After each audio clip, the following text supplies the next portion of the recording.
Okay, so as Mario mentioned, it is our Youth Sunday. You probably noticed that from all the youth and the video and Mario saying it like twice already. So yeah, it's our Youth Sunday. So as such, we are not going to be continuing through 1st and 2nd Peter. I'll leave that one to Sam. We're actually going to be finishing off our youth group series. So for the past year or so, we've been going through Genesis.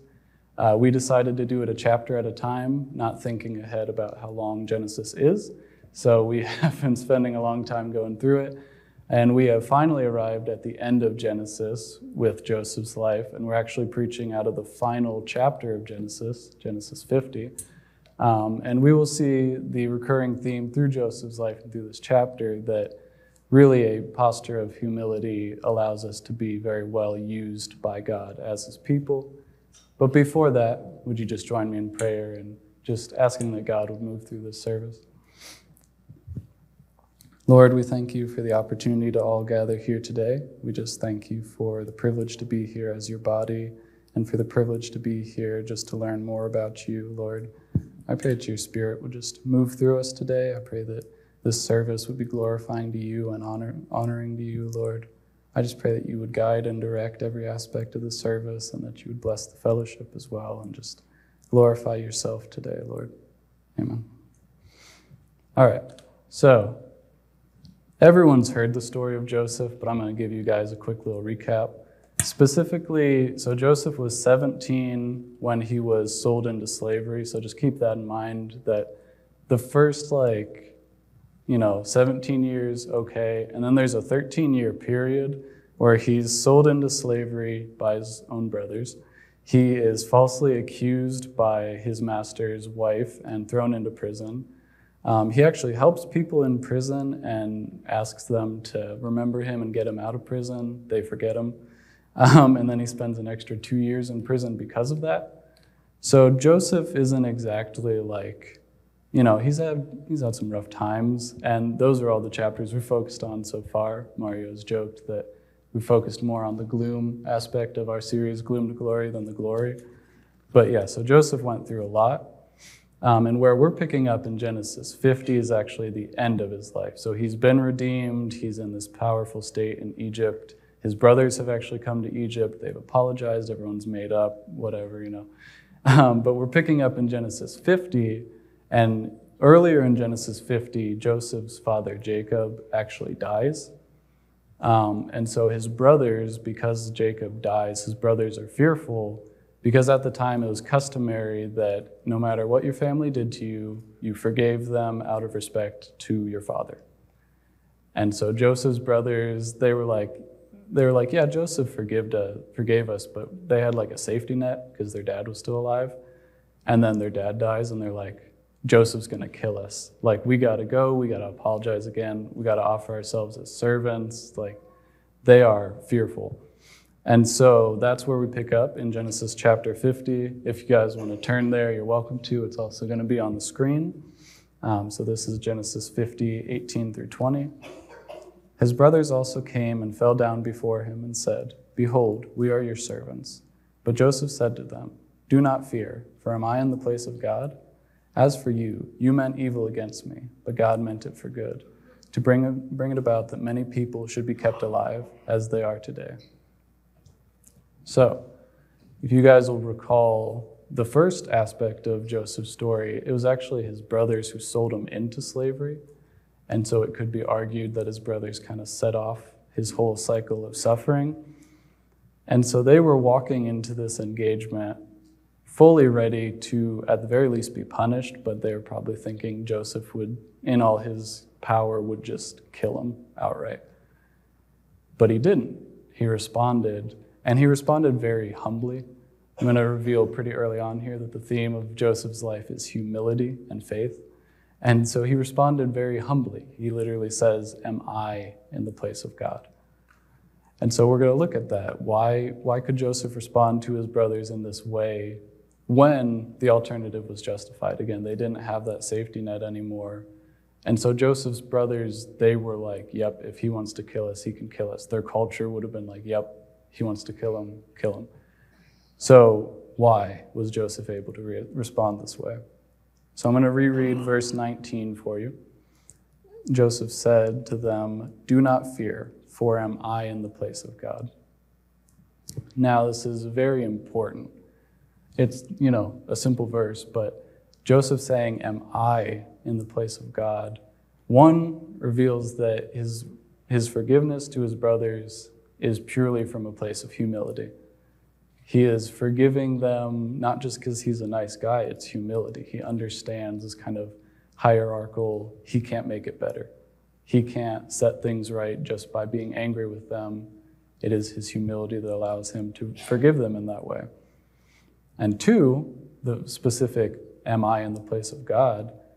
For Joseph to respond humbly and forgive humbly, he had to first understand where he stood in relation to God. For him to be humble with his brothers, he had to be humble with God.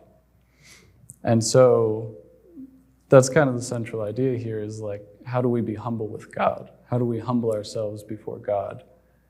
And Joseph did it through loads of suffering.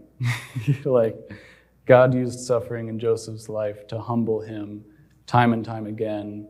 Joseph proved faithful to him time and time again. But in terms of the specifics of how God humbles us, I want to turn to Jeremiah 18.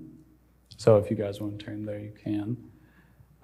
But so for some context for Jeremiah 18, the people of Israel are going through some similar times that Joseph was. So Jeremiah is all about judgment. Jeremiah is proclaiming judgment left, right, and center on the people of Israel. And they're not responding well. And Jeremiah 18 is no different. They're still not responding well. But so, like, in Jeremiah, he's like, you guys are going to suffer, but it's for God's good. And they say, nope, don't want to do that. For contrast, Joseph heard, you're going to suffer, and it's for God's good. And he said, yep, totally. So Jeremiah 18, 1 through 6. The word that came to Jeremiah from the Lord, arise and go down to the potter's house, and there I will let you hear my words. So I went down to the potter's house, and there he was working at his wheel, and the vessel he was making of clay was spoiled in the potter's hand. And he reworked it into another vessel, as it seemed good to the potter to do. Then the word of the Lord came to me, O house of Israel, can I not do with you as this potter has done, declares the Lord? Behold, like the clay in the potter's hand, so are you in my hand, O house of Israel. So God is basically putting Israel in their place a little bit. And this is actually, it's interesting because it's a parable, and Jesus used a lot of parables. That's just a fun note for you. God used parables before Jesus too. But he's giving this parable, and he's giving this very visual demonstration to illustrate, you are in my hand, I can mold you, and to illustrate something super important, which is that we all need that molding. He calls us spoiled clay, like useless, basically. Like the potter leaves that clay, and it's just going to crumble and die and fall apart. And that's the phrasing God chooses to use. He doesn't just say clay as it does in other places in the Bible. He specifically says spoiled clay. It had spoiled in the potter's hand. And so he decided to remold it. And for us, this process of remolding is constant. It will be an everyday remolding if we accept it. So this is a process that will go on until Jesus comes back or we die, if we accept it. And so that's kind of the hard part of this remolding, and that's the part that Israel struggled with a lot too. They were like, well, I don't actually want to. I don't want to be remolded. Like for the potter to remold the clay, he had to kind of mush it and like twist it and pull it, and it had to go on that big wheel, and then it had to go in the oven to be complete. Like, I don't want to do that. That sounds like a lot. And so now this goes to a why. Why should we? Like, obviously it's out of respect to God, but it sounds like it'll hurt. Like, look at what Joseph went through. He suffered. I don't want to do that. And so now we get to this idea of, okay, why? God's called us to, but why? Why should I do that? And for that, I'll have you all turn to Romans 9. And Romans 9 is a fascinating chapter. I'm not going to cover the stuff that people find most fascinating about it, but if you want to go read it on your own time, it is crazy to me. But so in Romans 9, 20 and 21, it says, "But who are you, O man, to answer back to God?" So it kind of answers the question in the first sentence. Paul's just like flat out like, nope, you are man answering to God. If you need more reason than that, there is, but Paul lays it out pretty flatly right off the bat. And then he continues, "Will what is molded say to its molder, 'Why have you made me like this?' Has the potter no right over the clay to make out of the same lump one vessel for honorable use and another for dishonorable use?" Pretty humbling. Pretty humbling. And so I want you for a moment, we're going to do a little visualization.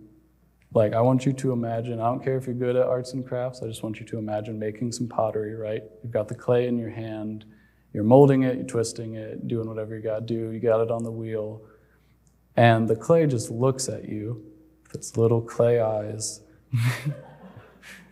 And it says to you, you don't know what you're doing. And it's just looking at you, and it's like, I am good clay. I like being clay. I'm having fun being clay. Like, I don't want to go on this wheel. It hurts. Like, you don't know what you're doing. And you look back at the clay, a little dumbfounded because the clay is talking back to you. You're like, what are you talking about? You got no right, And it's funny, but that's what we do to God. Like, we're sitting there and we're like, you know what, God? I know you want me to go out and be an evangelist, but I'm really good at just being a Christian and just sitting here. I'm really good at just hanging out, and it's fun. And you know what? I glorify you in the ways that I can, but those other ways, that's too hard. Or we say, God, you've been really good to me so far, but this last couple months, what are you doing? These last couple months, you've been stretching me and pulling me, and I don't like it. And so, one, we should be molded because it is God's right. It is God's right as our Creator to mold us and sculpt us into whatever He pleases. If we as the clay look back up at God and say, you don't know what you're doing, He's going to look back down at us and He's going to say, you don't even see half of what I'm doing. How do you know that I don't know? Our suffering always has some further purpose. Joseph was thrown into a pit, a literal pit, for 2 years, even though he thought he had a way out of said pit. And then he got out of the pit and then was king of Egypt, right? Like, in those 2 years, he probably didn't really like what was going on. He probably didn't really enjoy what was going on, but it had a further purpose. And so our suffering always has this further purpose, and it is God's right as Creator to determine that further purpose. But the point's also twofold. It's not just obligatory. So for this, I want to read Psalm 139. This is 13 and 14. "For you formed my inward parts. You knitted me together in my mother's womb. I praise you, for I am fearfully and wonderfully made. Wonderful are your works. My soul knows it very well."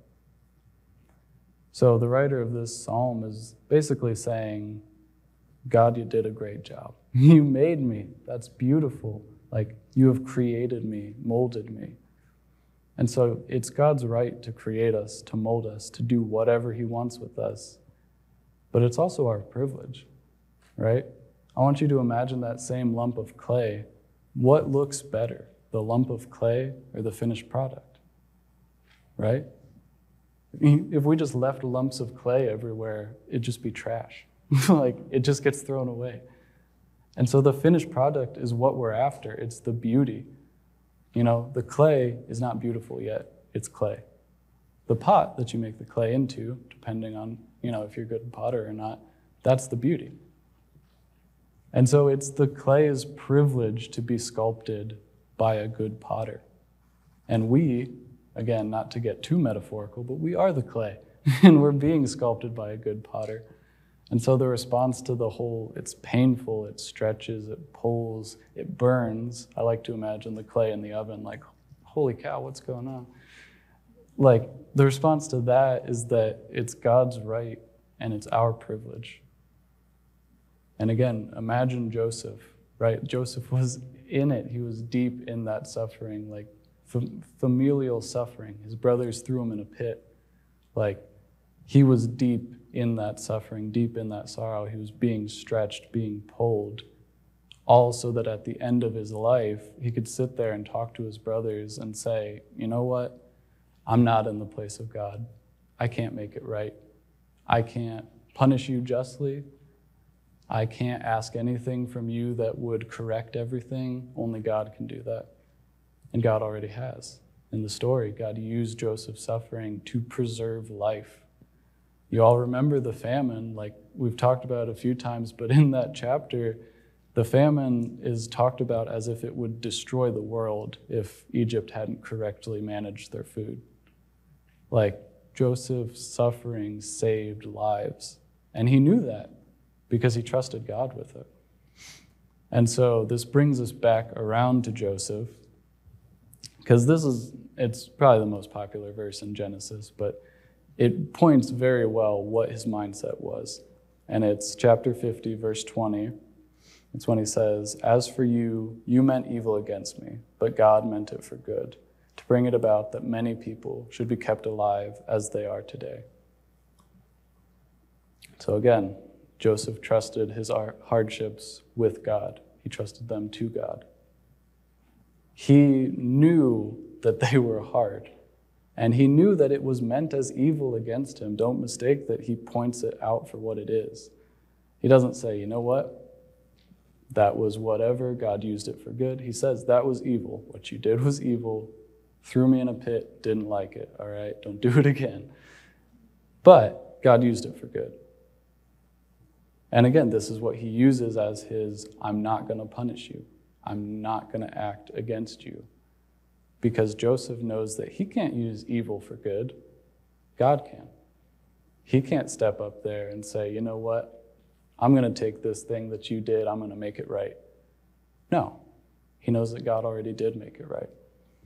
And so he trusted that everything he went through was for good, and that God was going to use it for good, and that God already had used it for good.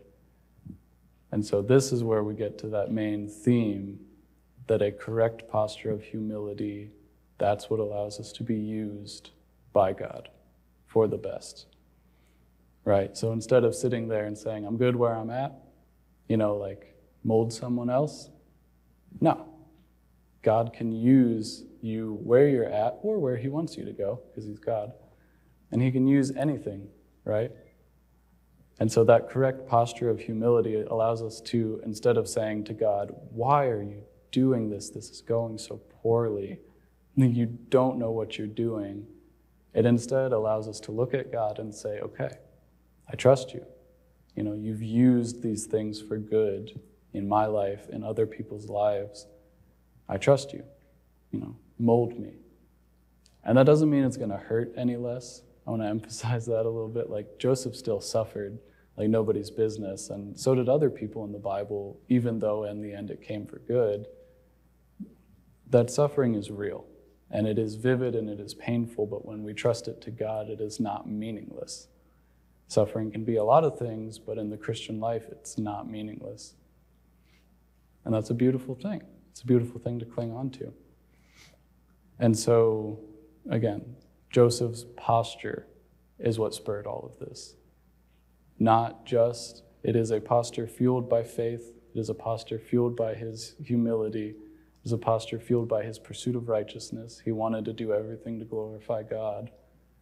And it is a posture that correctly says, God is up there, we are down here, God is in control, we are not.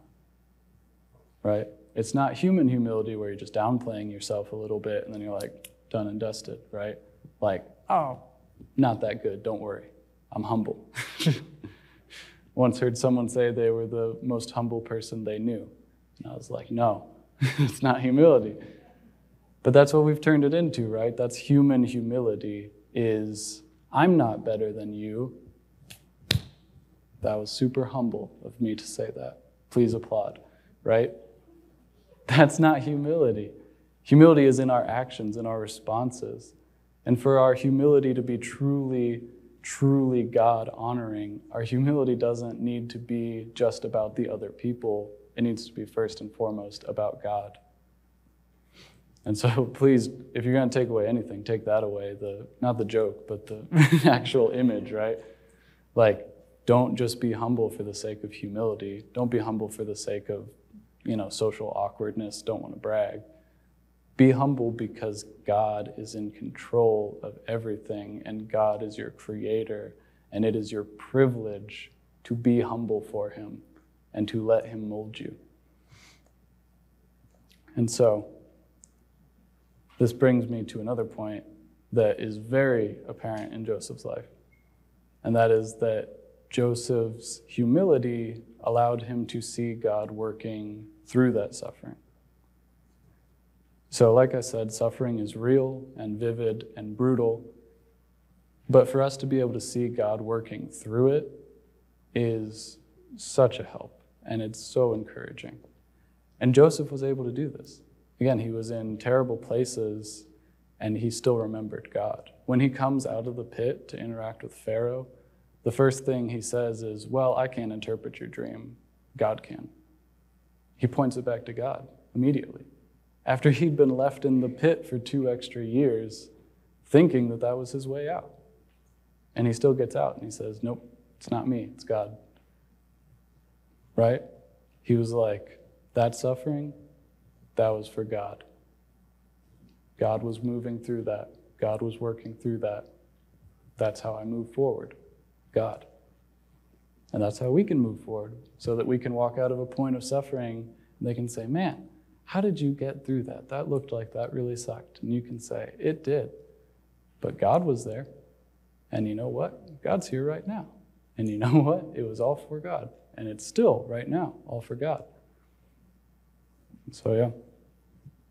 And it's funny because I've been preparing this sermon for a little while now. You probably can't tell by, the presentation of it.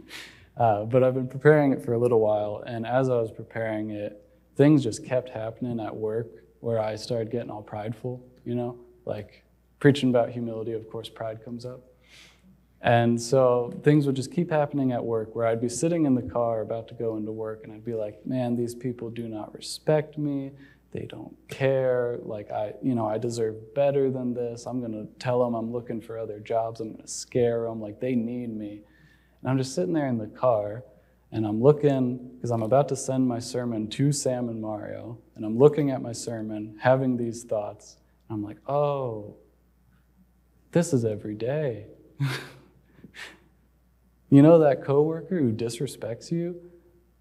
Humility. And I'm like, oh my gosh, like God's teaching me. I thought I was just preparing to teach other people. God's teaching me. He's telling me, hey, you know that scheduling conflict that's really getting on your nerves and that you really think you have the right to control? You don't. Read Romans 9 again, right? Those stressful days where you just keep having stuff come up and you really don't like it and you're like, why is this happening? I wish I could just have a normal day. We act like a normal day is like this holy grail. That keeps happening? It's not yours to control. It's mine. And it just kept coming up through that day at work, and things kept happening, but they felt so much more like minuscule. like things were happening that yesterday had been stressing me out, and I was getting mad, and I was getting annoyed, and I was reacting poorly.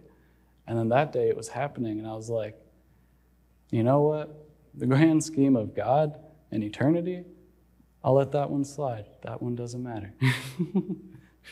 And you know what? I have to be humble, because if I respond poorly, it reflects poorly on God, because I'm out here, I'm talking about God nonstop. And then I'm like, hey, you're dumb. Don't talk to me. And they're like, oh, you just talked about God. Is that how he acts? Like it all circles back to God. And for Joseph, it all circled back to God. Like every day of his life was humility and pointing to God. And every day of our lives can also be humility and pointing to God. Because Joseph was just a guy who really trusted God. Like, he may be a hero of the faith, but at the time he was just a man. And he just really trusted God. And he really was encouraged that his suffering was purposeful. And so we don't have to look at him like he's this unattainable thing. We can look at him and be like, oh, he trusted God wholeheartedly. I want to do that. I want to go and sit in a pit for 2 years and then walk out of it and say that it was God the whole time, right? But yeah, so that's just, it's a beautiful thing, humility, and it's a beautiful thing learning this position.